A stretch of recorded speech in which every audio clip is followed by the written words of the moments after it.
নমস্কার বন্ধুরা, একটা অবিশ্বাস্য সত্যি ঘটনা দিয়ে আজ ভিডিওটা শুরু করি। এই 2026 সালের ফুটবল বিশ্বকাপে এমন একটা দেশ খেলছে যার মোট জনসংখ্যা মাত্র 1.5 লক্ষ। আমাদের কলকাতার একটা বড় ওয়ার্ডের জনসংখ্যাও এর চেয়ে বেশি। দেশটার নাম কিউরাসাও। শুধু তাই নয়, মাত্র 5 লাখ জনসংখ্যার আরেকটি ছোট্ট দেশ কেপ ভার্দে কিন্তু ফুটবল দুনিয়াকে কাঁপিয়ে দিচ্ছে। গতকাল আর্জেন্টিনার বুকে কাঁপন ধরিয়ে দিয়েছিল।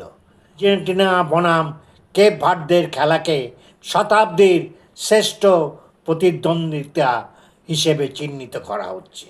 আর অন্যদিকে আমাদের দেশ ভারত, 144 কোটির উপর জনসংখ্যা।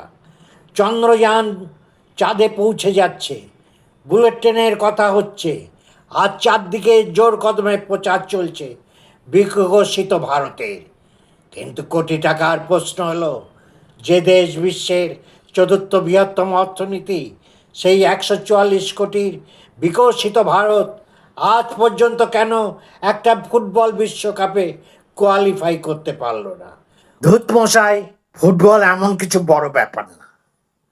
এর থেকে অনেক বড় খেলায় ভারত এগিয়ে আছে। বলুন না, বাতেলা বক্তৃতার বিশ্বকাপ হলে বা চুরি দুর্নীতির বিশ্বকাপ হলে আমরা একেবারে র্যাঙ্কের উপর দিকে থাকব। আরে বক্তৃতা, বাতেলা, আরে আমাদের প্রধানমন্ত্রী যেন কোনো মহান মহাত্মা গুরুদেব। তার মন কি বাত, পরীক্ষা কি চর্চা, কোন রাষ্ট্রনেতা এরকম বক্তৃতা দিতে পারে? তার মনের কথাই হচ্ছে রামায়ণ, মহাভারত, কোরআন, বাইবেল। আর চুরি, আরে রামও ঠেকাতে পারছে না, রাম মন্দিরে চুরি হয়ে যাচ্ছে, আরো অনেক জায়গায় মন্দিরে চুরি হচ্ছে। আর পশ্চিমবঙ্গে তো কাটমানি তোলাবাজিতে আমরা অনেক এগিয়ে। বিশ্বকাপে আমাদের কেউ ঠেকিয়ে রাখতে পারবে? যাক, এসব আজে বাজে কথা ছেড়ে দিন, আসল কথায় আসি। বিশ্বকাপে আমরা কেন পিছিয়ে আছি? কোথায় গলদ? আজকে কোনো রাজনৈতিক পক্ষপাতিত্ব ছাড়া একদম খাতা কলমে আমাদের স্বাধীনতার পর থেকে আজ পর্যন্ত ফুটবলের যে ইতিহাস তা আপনাদের সামনে তুলে ধরব। শেষ পর্যন্ত দেখুন, কারণ তত্ত্বগুলো আপনাকে চমকে দিতে পারে। অনেকেই ভাবেন আমরা ফুটবলে বরাবরই পিছিয়ে, কিন্তু না। চলুন একটু ইতিহাস এবং পরিসংখ্যান স্ক্রিনে দেখে নেওয়া যাক। স্বাধীনতার পর প্রথম 1-1.5 দশক ছিল আমাদের ফুটবলের সুবর্ণ যুগ। 1950-এর দশকে আমরা অলিম্পিকে চতুর্থ হয়েছিলাম, এশিয়ান গেমসে সোনা জিতেছিলাম। কিন্তু তারপর থেকে প্রতি 10 বছরের ব্যবধানে আমাদের ফিফা র্যাঙ্কিংয়ের পতনটা একবার লক্ষ্য করুন। ফিফা র্যাঙ্কিংটা চালু হয় 1992 সালে। তার আগে যেটা ছিল তাকে বলা হতো ইএলও রেটিং। 1952 সালে ফুটবলের স্বর্ণযুগ, চুনি গোস্বামী, পিকে ব্যানার্জিদের যুগ। সেই সময় পৃথিবীতে আমাদের ফুটবলের র্যাঙ্কিং ছিল 24। এরপর চলে আসুন 1947 থেকে 1957। আমরা এশিয়ার প্রথম 5টি দেশের ভিতর ছিলাম। বর্তমানে আমরা এশিয়ার 26তম দেশ। 1950-এ আমরা অলিম্পিকে চতুর্থ স্থান পেয়েছিলাম।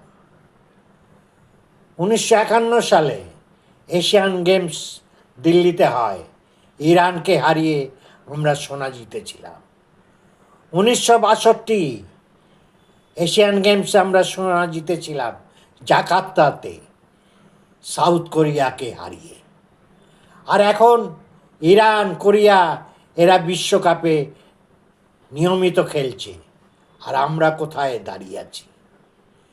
1993 ফিফা র্যাঙ্কিংয়ে আমরা 100, 1996 ফিফা র্যাঙ্কিংয়ে আমরা 94, 2007 সালে ফিফা র্যাঙ্কিংয়ে আমরা 165, 2015 বিকশিত ভারতের যুগে আমরা ফিফা র্যাঙ্কিংয়ে 173, 2017 সালে একটু উন্নতি হলো, ফিফা র্যাঙ্কিংয়ে আমরা এলাম ফিরে আবার 96-তে।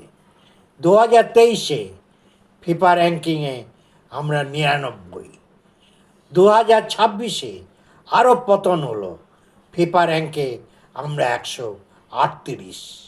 আমরা এখন ফিফা র্যাঙ্কিংয়ে যেখানে দাঁড়িয়ে আছি, বিশ্বকাপের মূল পর্বের থেকে বহু দূরে।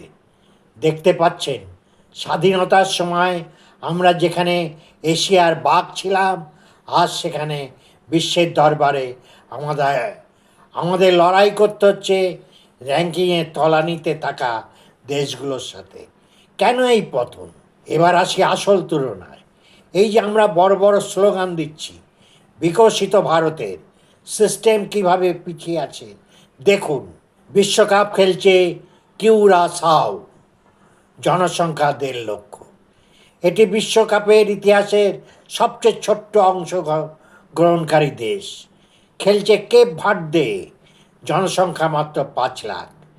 এইটুকু জনসংখ্যার দেশগুলো যদি বিশ্বমানের ফুটবল পরিকাঠামো তৈরি করে ফিফাকে চমকে দিতে পারে, তবে আমাদের 140 কোটির দেশে কি প্রতিভার অভাব আছে? উত্তর হলো না।